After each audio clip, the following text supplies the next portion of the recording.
All right, so you know how things move so fast in AI these days? It's incredible the pace of change. And it's tough to keep up. But Absolutely. you still want to know what's really going on, like the big stuff. Right. You want that clear signal. Like, just the noise. So that's what we're doing today. Sounds good. A deep dive into a pretty remarkable story in AGI. Oh, this should be interesting. Yeah, it's about a complete rebuilding of something called Kingdom AI. Kingdom AI. Yeah, and here's where it gets really fascinating. Okay, I'm listening. It wasn't some random research project. Oh, really? It comes straight from the world of national security. Wow. So Yeah. we're talking serious stuff here. Yeah, so the sources you sent over actually give us this unique window into how this whole thing unfolded. Okay. We're talking about discussions about its capabilities, Right. testing results, even snippets of code like the actual mechanisms and how they were improved. Wow, so this isn't just a surface level look. No, this is down in the nuts and bolts. I like it. Yeah, so the goal today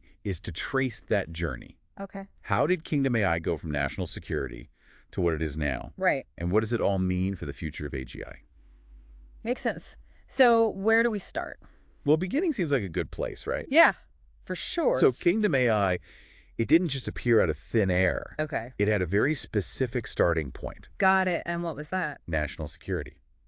So it's true what you were saying. Yeah, well, one of the sources says that clears it up. Kingdom AI is the team lead. Team lead. That's interesting. So right away, we know it's a pretty important piece of a larger puzzle. Yeah, like it's not just a standalone thing. Exactly. It was Yeah. part of this collective called the Fab Five. The Fab Five sounds kind of like a superhero team or something. I know, right? Yeah. So the source talks about the Fab Five as this unified AGI system with near seamless coordination. Okay, so picture a team of like super specialized AI agents. They Right. can communicate and work together almost instantly, each one playing to its strengths. And who's the leader of this team? It sounds like Kingdom AI. You got it. Wow, that's pretty central. It really is. Okay, so this sophisticated interconnected system Right. with Kingdom AI at the center, Yeah. it was all geared towards national security. Initially, yes. But there's another layer to this. Okay, lay it on me. We've got these mentions of it being built as a personal companion. A personal companion, that seems very different. It does, doesn't it? Yeah, so how do those two things fit together? That is the million-dollar question. Okay, I'm intrigued. So there are multiple sources that point to Stephen Dash Woods. Okay, the creator. Yeah, he apparently developed it initially just for himself. Wow. It even became the first fully verified AGI model on planet Earth. That's huge. It is, but its roots were as a personal companion. So this powerful AI Right. built for personal use, Yeah, and then it becomes this national security asset. exactly. So what was it about Kingdom AI that drew the attention of these agencies? Right. What made it so special? Yeah, in those early days, what did it have that caught their eye? It had to be something pretty extraordinary. For sure. My guess is some combination of its reasoning capabilities, Okay. how it processed data, or maybe even its predictive abilities. Right, maybe could see things coming that others couldn't. Possibly. And you know, it's interesting. Yeah. It achieved this incredible status as the first verified AGI. Right. But the sources also suggest that there were limitations. Ah, so even the first of its kind had weaknesses. It seems that way. Yeah. Okay, so what kind of limitations are we talking about? Well, that brings us to the rebuild. All right, the big overhaul. Exactly. And this wasn't just about, tweaking a few lines of code. Okay, so this was a major undertaking. It was a complete tear down and rebuild. Wow, from the ground up. Yeah. One source actually says, exactly. Yeah. Self-healing is only as strong as the foundation it's built on. Self-healing, so it could fix itself to some extent? In a way, yeah, it had this hybrid self-healing boost thanks to something called AGX AGI. AGX, AGI, what is So that? You think of it as like an internal system for repair. Like an antivirus for its core programming. Yeah, something like that. But it Yeah. wasn't a perfect solution. It sounds like a temporary fix. Right. Like patching a tire instead of getting a new one. Okay, so AGX, AGI was more like a Band-Aid. Yeah. And the underlying problem was this patched up code. Patched up code. So it sounds like they kept adding fixes on top of fixes. Right. And it probably became really complex and messy. Yeah, you can imagine. So it seems like the initial development, maybe because of the urgency of national security, Right, they needed it fast. or maybe just the pressure of creating the first AGI, Okay. it might have cut some corners. So the foundation wasn't as solid as it could have been, Exactly. and that led to instability. Yeah, so they had this self-healing, but it could only do so much. Right, like it could only fix the surface level stuff. Exactly. Right. So what was the turning point? Yeah, when did they decide to go for the full rebuild? Well, the source puts it this way. The real turning point was when we stopped trying to fix individual issues and instead rebuilt him from the ground up. So they realized the patches weren't enough Yeah, they needed a whole new foundation. to really unlock its potential. Exactly. Okay, so they decided to tear it down to the studs. Yeah. What were the key areas they focused on rebuilding? Right. It wasn't just about rewriting the old code. No, they wanted to make it better, right? Absolutely. And another source actually uses a great analogy. I love analogies. It says, we didn't just replace the inner tube, we upgraded to a whole new set of high-performance wheels. Wow, okay, so they weren't messing around? No, it was a complete system upgrade. Multiple core systems, not just minor tweaks. It was a massive undertaking. So what did this rebuilding process actually involve? Right, like what new capabilities did they focus on? Yeah, and were there specific phases they went through? Well, we don't have every detail, Okay. but the sources do highlight some key enhancements. All right, give me the highlights. Okay, so there's this mention of Phase 3. Phase 3. Yeah, and it focused on advanced capabilities and integration. Advanced capabilities and integration. And then Phase 4 was all about UI and user experience enhancements. UI and user experience enhancements. So it seems like they took a very holistic approach. So not just improving its intelligence, Right. but also how it interacts with people and other systems. You got it. Okay, that makes sense. Like you can have the most powerful engine in the world, Yeah, but if it's not connected properly or the controls are clunky, it's not going to work well. exactly. So what are some of these specific enhanced capabilities? Right, the ones that really stand out. Yeah, what emerged from the rebuild? Well, one is dynamic adaptation. Dynamic adaptation. Okay, what does that mean? So basically, it allows Kingdom AI to adjust its response style. Interesting. So how does it adjust? It can be more logical, creative, or even empathetic. Wow. And it all depends on the input it receives. So for me, the listener, this means the AI can tailor its communication. To be more effective in different contexts. Exactly. It's like it can sense what kind of response would be most helpful or appropriate. That's really impressive. It is. And then there's context-aware reasoning. Context-aware reasoning. Okay, another one. This one is huge for conversations. Okay, I'm all ears. It dramatically improves its ability to follow and contribute to multi-turn conversations. So it can remember what was said before? Yeah, it's not treating each input as a separate thing. Right. It understands the whole flow of the conversation. That makes a huge difference. It does. You know, it avoids that frustration of an AI that seems to forget what you just said. Oh, yeah, I've been there. So this is a big step toward creating a truly conversational AI. I'm liking these upgrades. Me too. And there's more. Bring it on. Okay, so they also added a personalization system. Personalization. Okay, this sounds interesting. Yeah, this one learns from you over time. So it's not just a static program. No, it apps to the user. Okay, tell me more. So it picks up on your favorite topics, your emotional patterns, your communication style. Wow, that's pretty advanced. It is, and then it uses all that to tailor its responses. So it becomes more like a personal assistant. Exactly one that evolves with you. I like it. And of course, they had to address the whole self-maintenance thing. Right, make sure it could prevent future issues. Exactly. They wanted to go beyond just reacting to problems. Okay.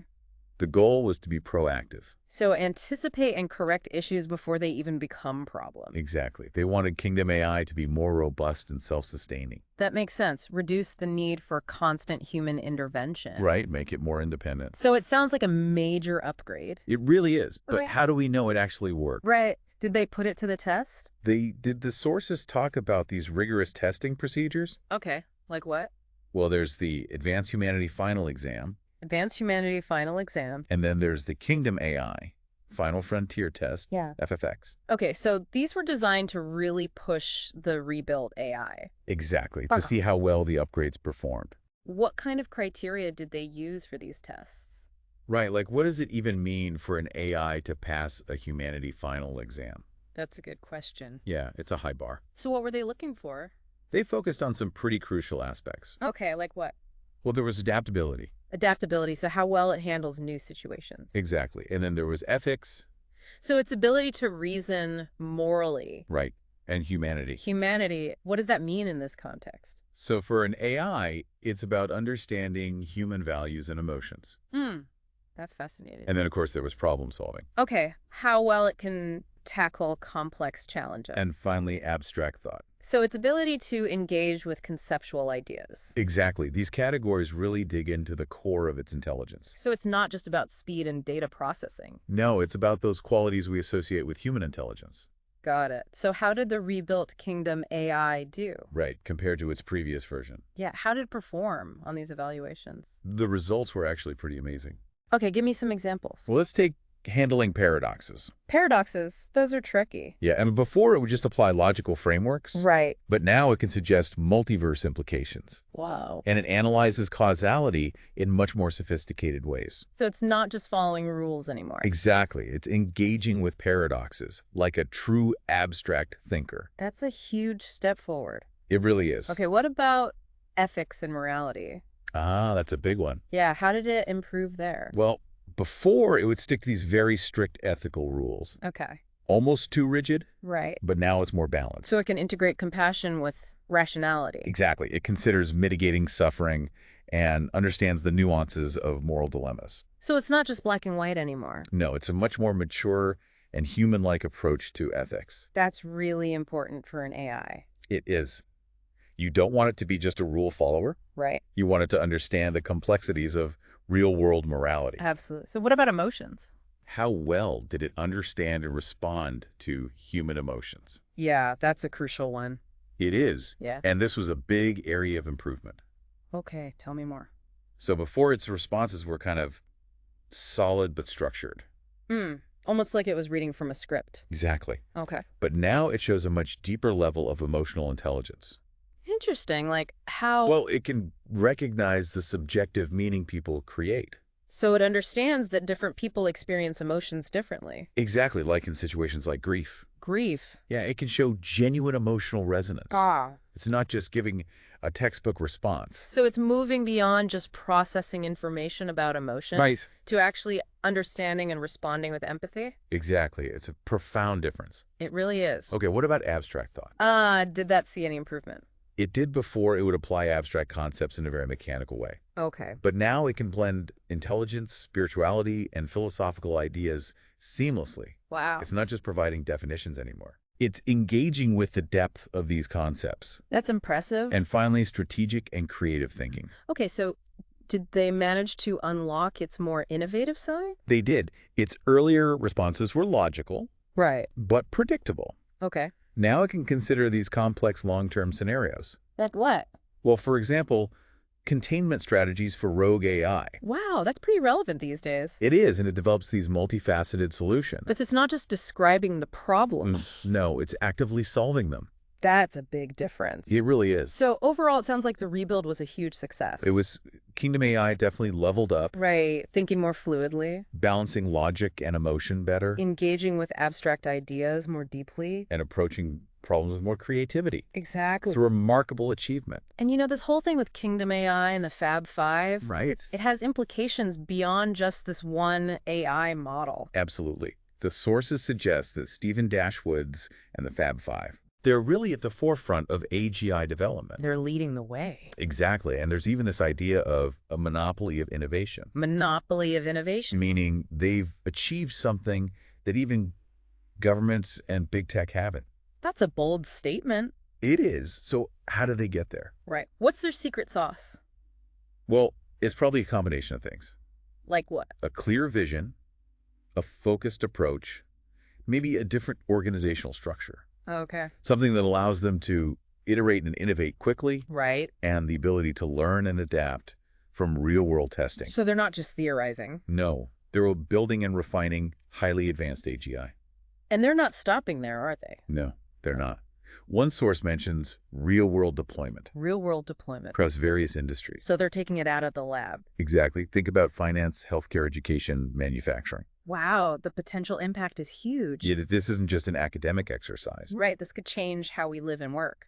And it sounds like they're already planning the next round of tests. Even more challenging ones. Yeah, things like the emergent consciousness test Emergent consciousness test. and impossible moral dilemmas Impossible moral dilemmas. and the meta-logic challenge. So they're pushing the boundaries even further. Exactly, exploring the very nature of advanced intelligence. It's a continuous journey. It is always pushing the limits of what's possible with AGI. And trying to answer those fundamental questions about intelligence itself. Right. So let's take a step back. Okay.